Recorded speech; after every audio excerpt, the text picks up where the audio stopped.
It don't matter what I say.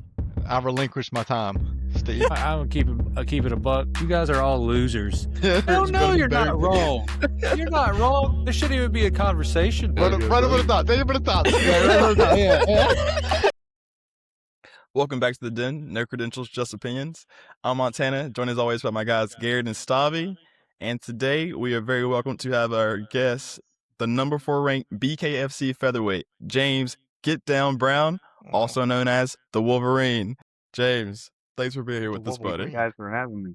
I'll say a pleasure, truly a pleasure. James is a BKFC professional fighter. He's trained fighters, and he knows what it feels like when the lights come on from both sides of the cage. Today, he's helping us break down the weekend fight card from an actual fighter's perspective. So instead of kind of us just yelling our crazy picks, we'll have an actual idea and get some real intake from a true fighter. But first, before we kind of move further, quick shout out to everybody who pulled up for the live watch along. First lap out was fun. I'll say we barely made it through. I was getting a little sleepy at the end, I will be honest. But hit the like button, subscribe, and drop your biggest takeaway from the fights in the comments. If your fight pick hit, bring receipts. James, first off, one more time, I appreciate you jumping here with us. How did you feel about the card overall? You get from the preliminary, the main card. How did you feel about the card? Man, that was a really fun card, honestly. I enjoyed it more than I enjoyed the White House card. It was some bangers, man, a lot of finishes. What more could you ask for? Yes. I was like, gotta agree with you. Like, we kind of trashed the UFC Freedom card just a little bit. One thing we keep circling back to is they made a mistake by not having John Jones on that UFC Freedom card. Would have been pretty perfect moment for him. Hey, look, don't get me started on that. Don't get me started on it. I'll say, but yeah, 329, fantastic card overall. Excellent. As fans, we kind of watch for some of the crazy stuff, but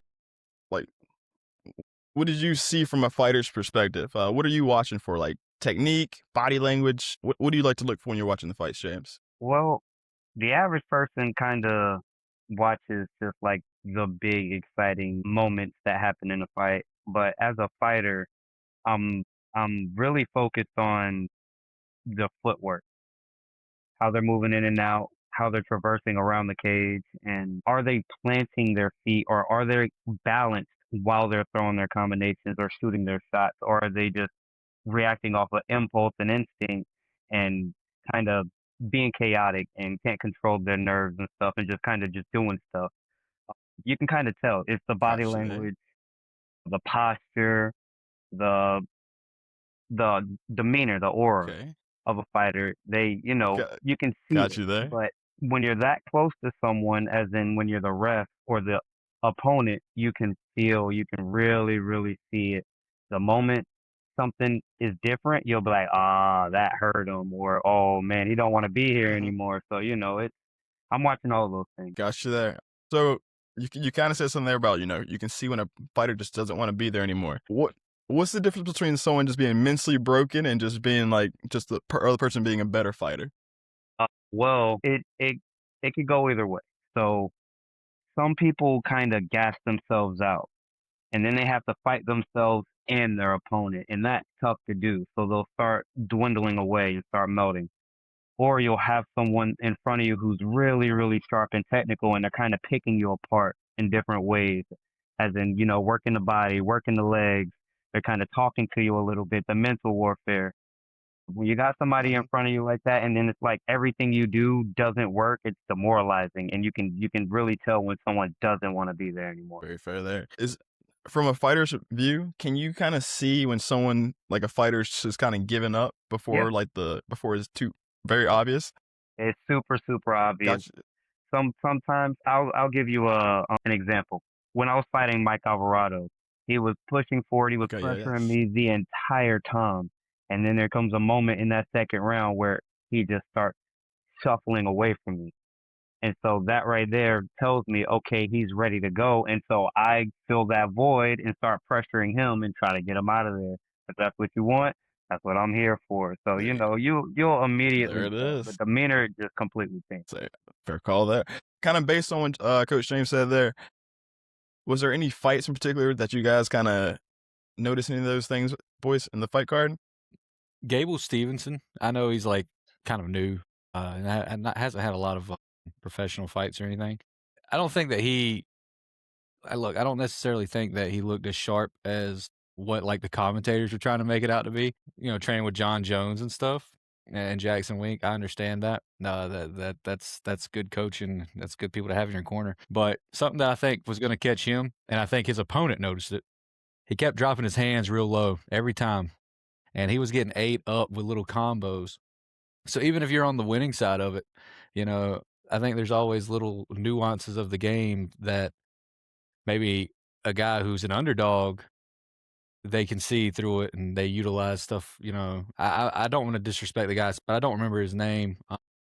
But he was giving it to Stevenson for a while there. Like there was a couple big shots, and you know, I had that early parlay on Stevenson. I was like, man, this is looking in trouble already. So Were you a little nervous for him for a second? absolutely, like, you know, I was sitting there and I was like, oh, you know, he looked great, but little, you know, every time he'd come in, his hands would drop, and then he'd keep them down, and then he'd walk forward. Like I don't think unless you're, I don't know, I'm not even that great of a fighter. I would never drop my hands. I'd be too terrified, get caught. But yeah, those little nuances, I think, you know, footwork's important. But the fights that Gable Stevenson won, that's one of the ones I noticed the most. Was just he kept dropping his hands a lot. Mm-hmm. All that. Not too much on that. I'll say real quick, James, when you talk about whenever the guy gets tired, he starts backing away from you a little bit, and you start feeling that void, and you feel it. Do you ever?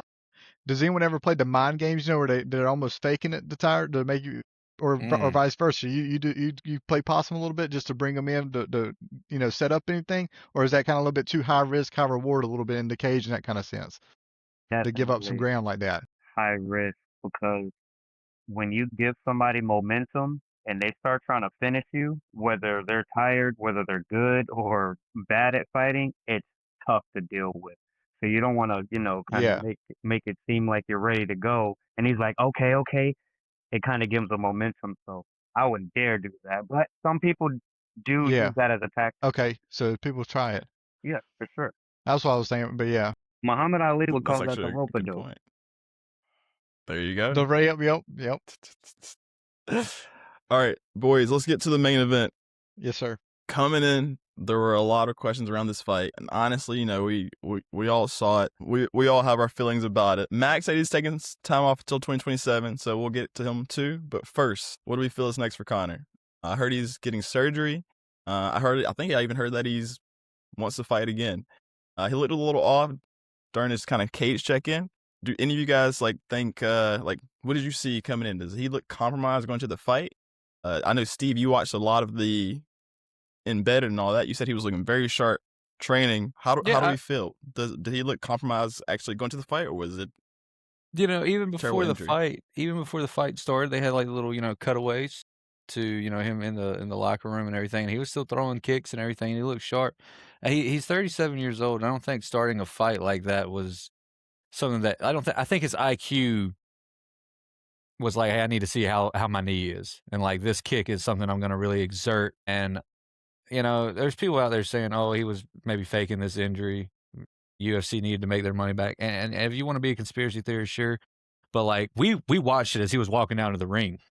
We were sitting there saying, he don't look the same. Like he didn't have that same moxie when he got in the ring. When he starts a fight, he's always kind of like low to the cage. Like it's almost like he knew that knee wasn't going to go, but he showed, why pull out of the fight, man? Like, I understand, like, everybody showed up to see you fight, but, like, I don't think McGregor's going to just walk away from fighting. I think he's got one more on his UFC contract.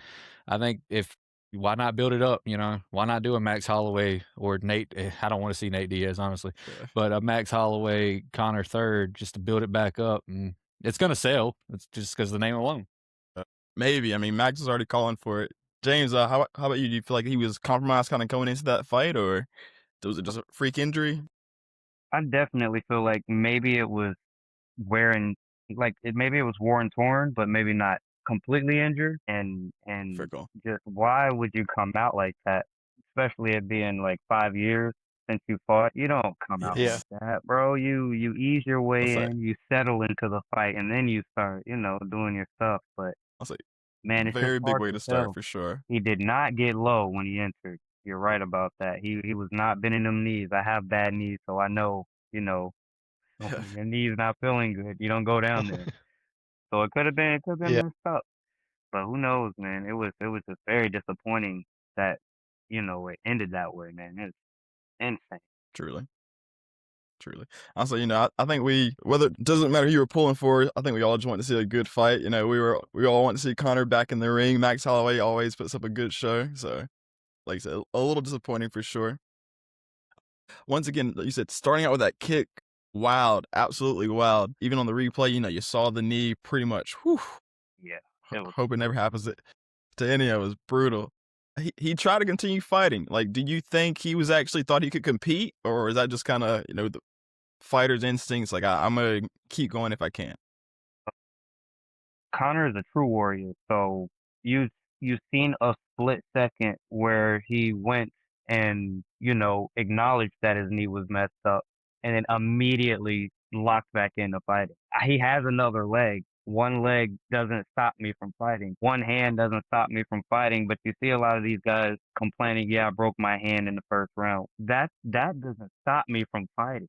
I worry about being injured after the fight. So he was going to fight until he couldn't fight anymore. He obviously couldn't do anything on the feet, but if the fight was on the ground, he was going to continue to fight the entire time. Gotcha there. Mad props too. Like, to even, people say he doesn't have a ground game, so to even go there, like, I mean, he didn't have no other option really of that choice. Yeah, but like, true. But he was calling I'm not Max gonna lie, in, I was a little, let's yeah, go. yeah, I was impressed. I was impressed. I was like, okay, Yeah. all right, is this like, did he just troll us this whole time? He's about to come out here and win by darts, by triangle? What are you about to do, Conor? But unfortunately, that knee just gave out on He was him. throwing some kicks too from the ground like that with the bad leg. I mean, I don't know how powerful and stuff, but he was at least attempting to strike with it. Shout out to Max though for just like, he was letting Yeah, the that referee was know like he's not good, Yeah, very commendable for sure.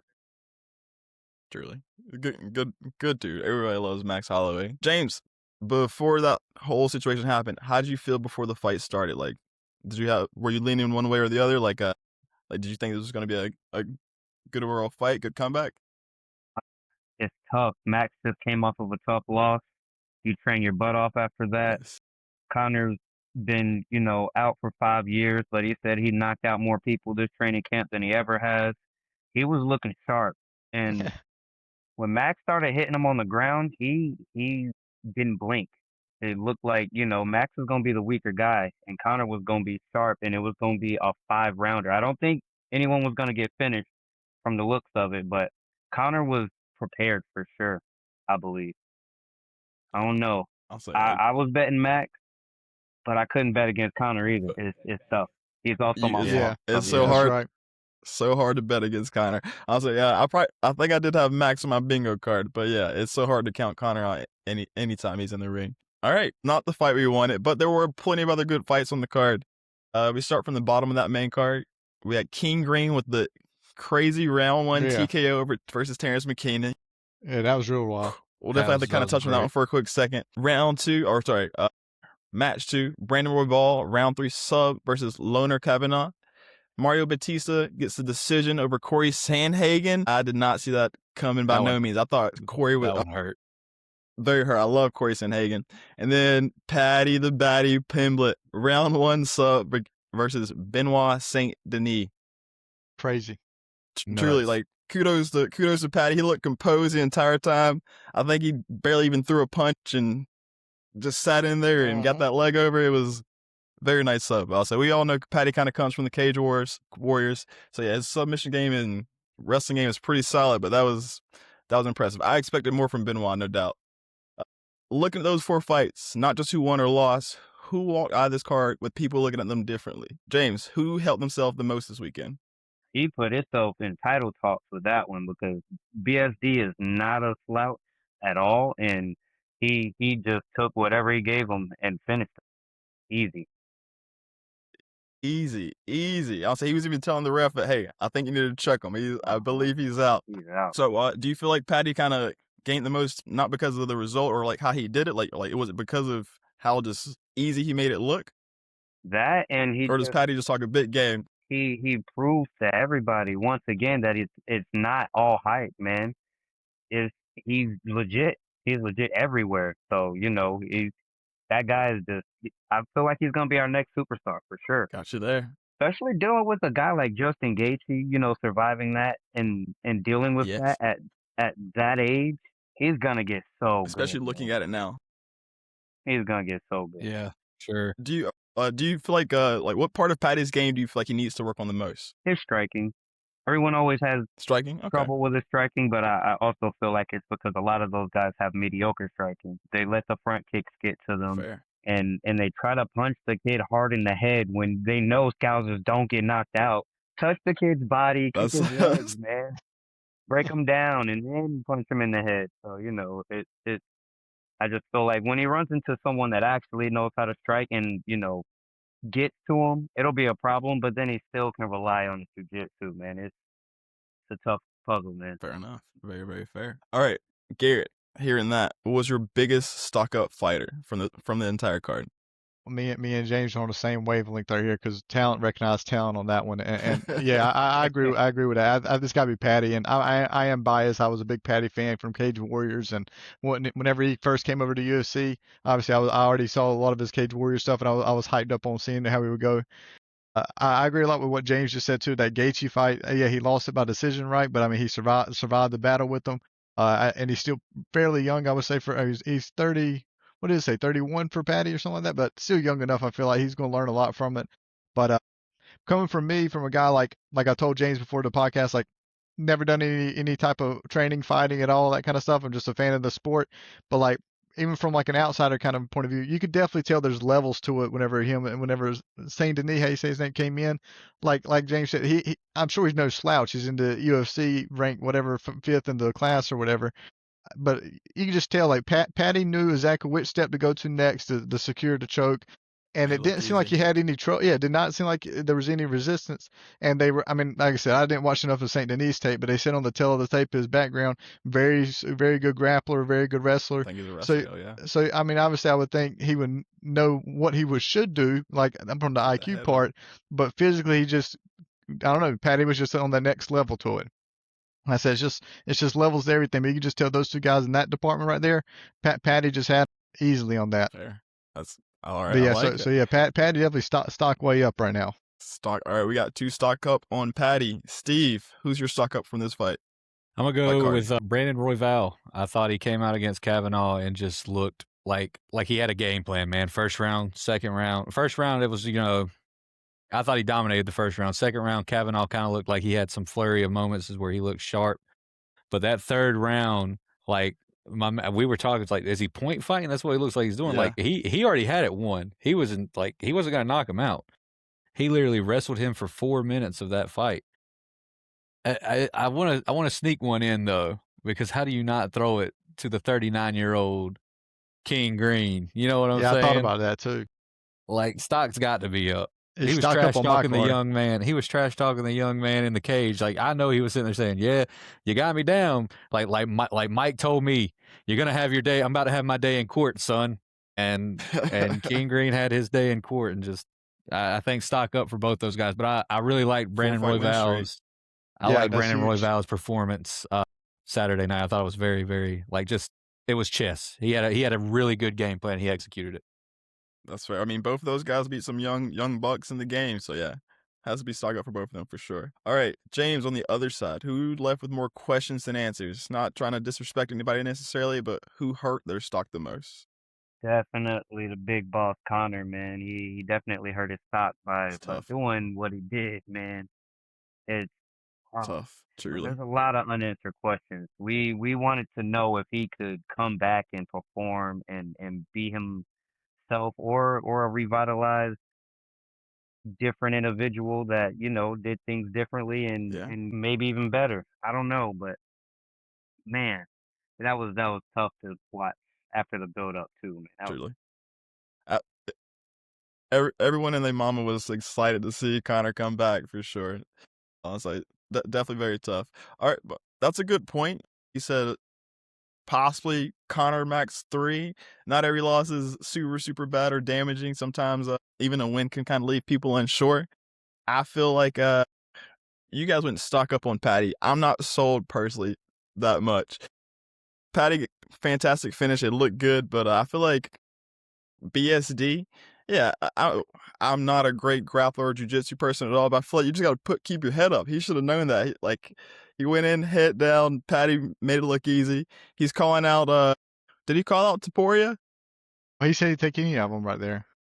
I mean, it's whatever they that's told a him. big ass right there, calling out Topuria.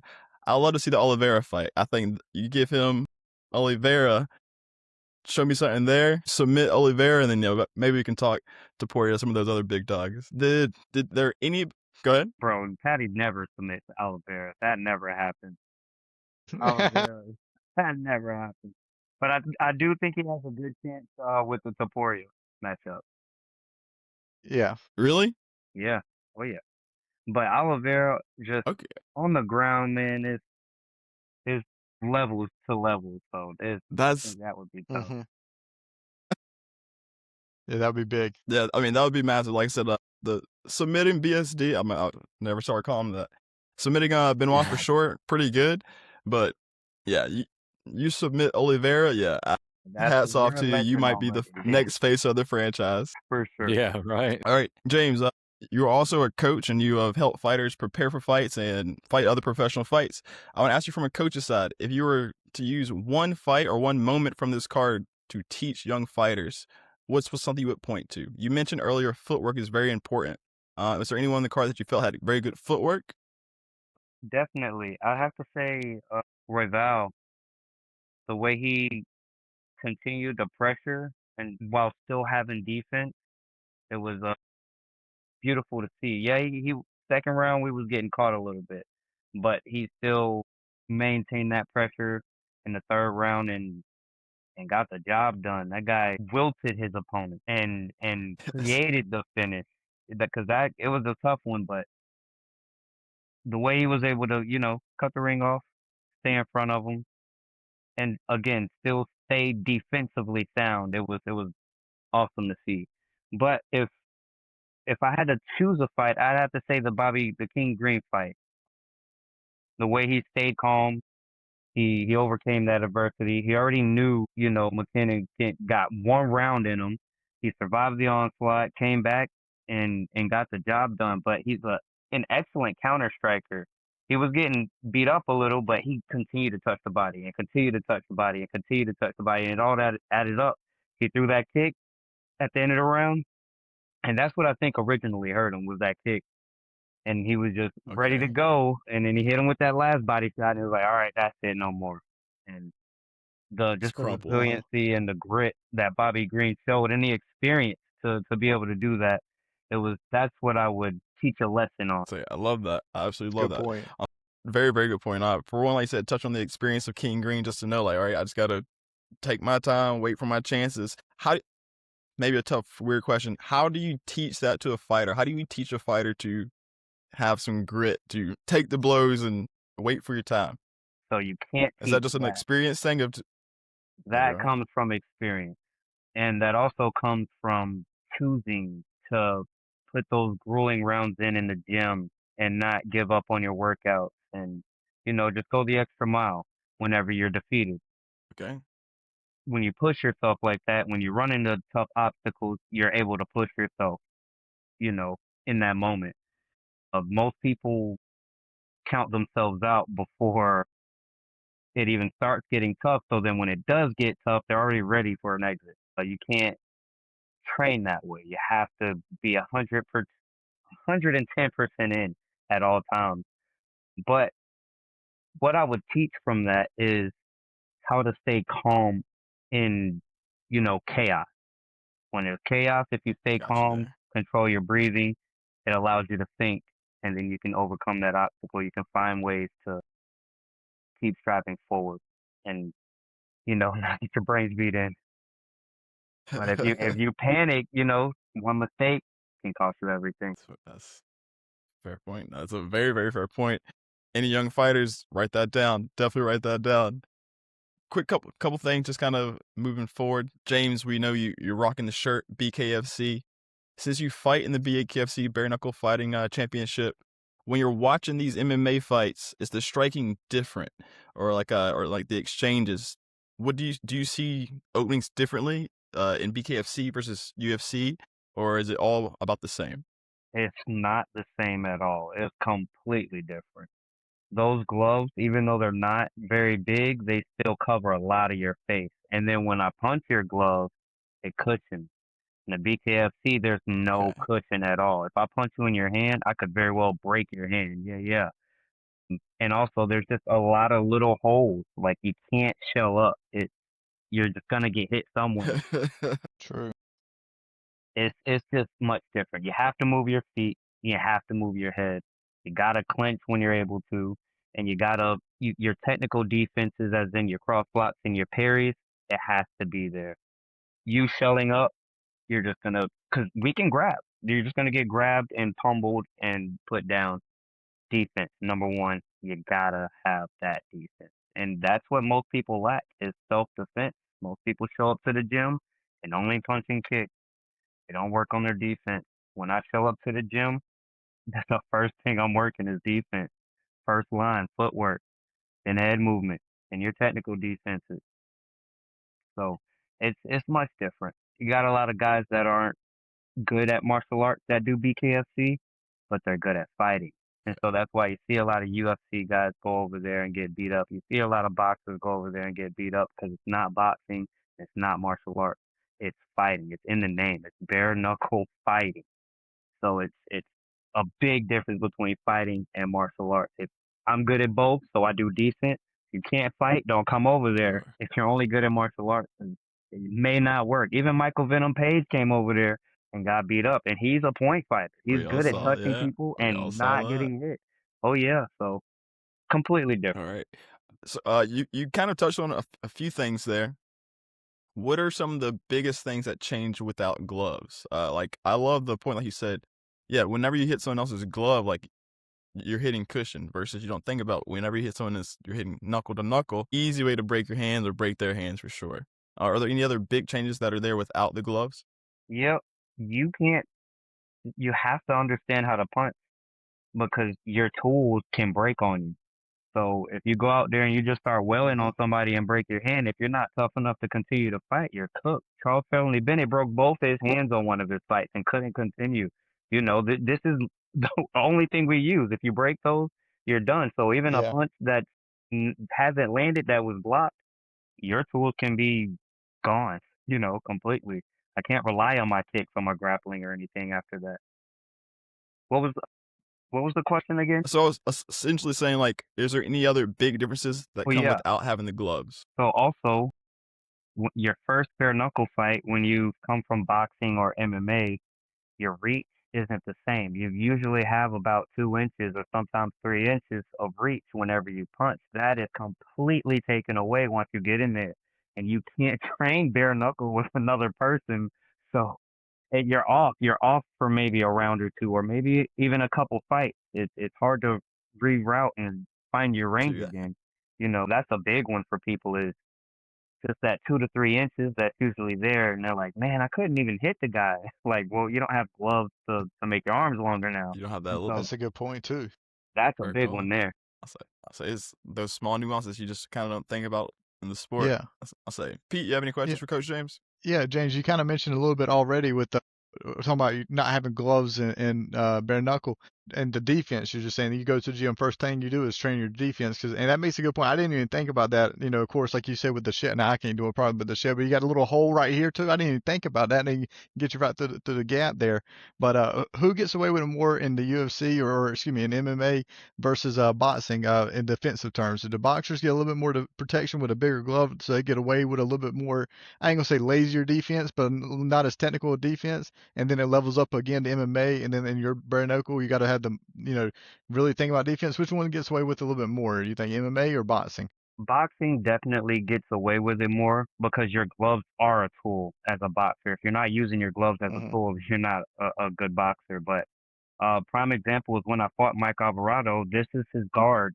He couldn't stop himself from doing that because he's boxed since he was a kid, but there's no glove there, so he's just wide open, and I just He's kept right in the hammering him. nose. Yep. In Yeah, I MMA, didn't. Yeah, the defense is a little different because they have to worry about elbows, knees, kicks, and punches and everything. So we're a little bit more open on our defense because I've got to think about stuff coming from under me also. But the range is different. Okay. We fight a little bit further apart than boxers do. Man, MMA defense compared to boxing is horrible, like technically, because boxers are better at punching, and so they have to be better at defending punches. But a boxer's Sure. not gonna block leg kicks and body kicks and stuff like that. Right. So it's just a lot different. Yeah, that's awesome. Yeah, I never even would have thought about that from the casual fan standpoint, just how much different the defensive techniques are between the different versions of the fighting sports. So hats off to Right. Bobby Good Green placement there. because you can't really use a Yeah. Philly shell when you're doing MMA, and he just does it so well, man. There's so many openings, but his reaction time is just there, and he's able to get away with it. Sometimes we've seen Ruffy really make him pay with that kick. Someone who's a kicker can really make a Philly shell guy pay, but it doesn't transfer very well. Sure. Steve, you got any questions for James? Yeah. What was it like when you got to fly over to Italy and fight over there? I mean, that had to be just absolutely amazing, just that experience alone. But to I guess fight for your promotion on top of that, just can you take me through what that might have been like for you? Well, at first it was a culture shock because when we first got there, the prince was at the Marriott where we were staying. So it was like martial law. Like there was no cars and there was Secret Service on every intersection, every corner, everywhere. The whole hotel had like a 8-foot fence around it. And I was like, man, Italy is super weird. I don't know what's going on here. But then the next day, when the prince left, everything was back to normal. And I was like, okay, this is pretty cool. The common language there is English. So everywhere I went, I could communicate with everybody. They Oh, don't that's care about nice. pedestrians or like traffic laws and stuff. You get in where you fit in and don't cross the street when there's cars coming because they will hit you. But the food was amazing. It didn't taste quite as good as it does here in the U.S. because, we got all the bad stuff in it. But, it made me Yeah. feel very, very good because it's very healthy. Everything's made from scratch. So Very fresh. me eating there for a week and then fighting, I think like it like made my body different, honestly. Because I was feeling different compared to if I was just trying to eat what I could here at home. I could eat pretty much anything over there because they all made it, they grew it. It was good. The people are super nice, man.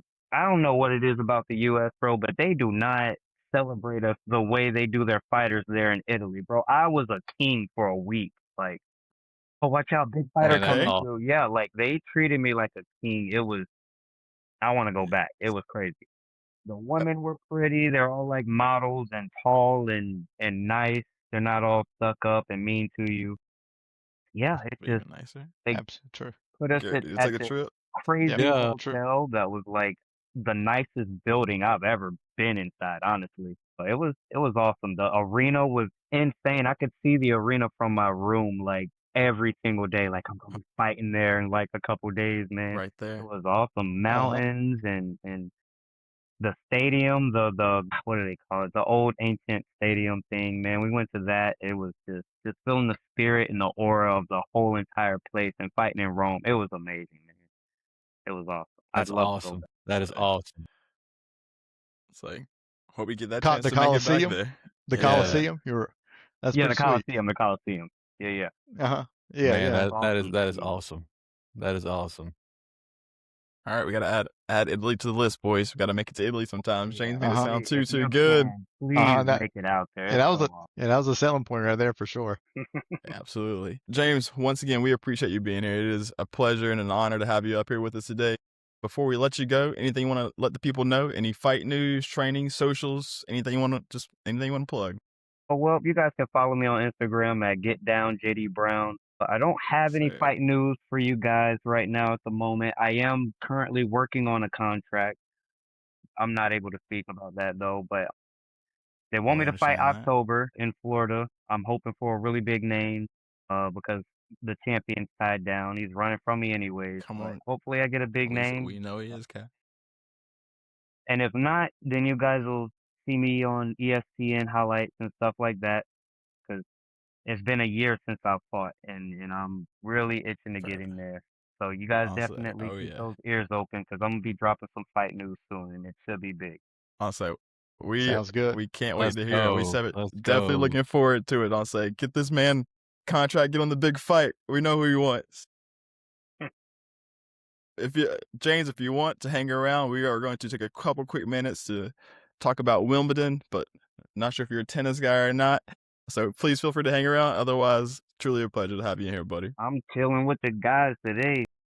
Hey, absolutely. Let's do it. All right, quick Wimbledon reactions before we get out of here. Yeah. Garrett, me and Garrett are the tennis guys. Yannick Sinner, he's an animal. He still looks like a beast. He's a machine. He destroyed my guy Novak Djokovic in 3 easy sets. Takes down Zverev in 4. Zverev looked better. He competed, but he did look good. Yeah, he did look better, I will say. James, I got to ask, did you happen to see any Wimbledon? Did you watch any tennis? I do not. I bet on Wimbledon one time last year and accidentally won. That's about it. Okay. Take it. I'll say, if you take it, it's a tough world sometimes. It's a very, very tough world. I missed by one game like so many times. They know what they're doing. They definitely know what they're doing. All right, Garrett, but until Alcaraz gets back, yeah, what is it for Yannick Sinner? Is he gonna be even competed with? Yeah, the only thing that beats him is the elements at this point, I think, and unless he just has a bad day with the heat and the cramps like he's had a couple times. So I don't think he's lost a match unless he's retired himself, right? Well, yeah, in the last like 4-6 months. Yeah, and then that little fun fact we said the other day that if you can get him to 5 hours, he has not won a match after 5 hours on the court, which is a crazy thing to think about. But God, what a mindset you got to be in. Like, all right, I have to go 5 hours with that man just to but I mean that's already crazy. That's already crazy enough. So that's not really going to happen. Sinner's he's in the category of his own right now. Like you said, Alcaraz is about the only guy that can compete with him. And even then, I think it's 60-40, 70-30 most of the time, Sinner, if I'm not mistaken. At this point, I think Sinner's got his number. Yeah, so it seems like Alcaraz on the rehab. His wrist is looking a bit better. Steve, you catch any tennis this weekend? Not my forte. I was too busy, crying over my $25 that I lost because of, Sandhagen. Conor McGregor wouldn't have made matters any better, but he sure as hell didn't help him. So yeah, no, sports kind of did me in after Saturday, buddy. It was tough. It was tough. Yeah. Honestly, I took a nap during the second set, but I still watched it a little bit. But big props to Zverev, for real. Big props out before I mean, he 7-6 in the first set. He at least came out first set looking like he was ready to. He did, but even 7-6 in the second set. I mean, yeah, I mean, I would say that was one of the best. Tight one of the best. One of the best performances he's put up, I feel like, lately. Because that's fair. Recently, his Zverev has been getting swept quickly. The thing I like that he said, this is a Wimbledon where he felt like he could actually win it. Before, he was always talking like, oh, they're just better than me. So I mean, I'm glad to see that his confidence is like that's big coming too. Up a little bit. Yeah, so that is big too. Exactly. You gotta. The match is decided before you even go on the court. So if you think you're gonna lose, you're gonna lose. So at least you came in with some confidence this time. Absolutely. All right, question of the week. After this weekend, who had the biggest stock up moment? Not just who won, who changed the way people look at them. A lot of people saying Paddy Pimblett. Drop your answers in comments and bring receipts. That's the Den. No credentials, just opinions. Shout out again to James GetDown Brown, the Wolverine, for jumping on with us and breaking down the card from a fighter's perspective. Shout out once again to everybody who came through to the live watch along. More to come.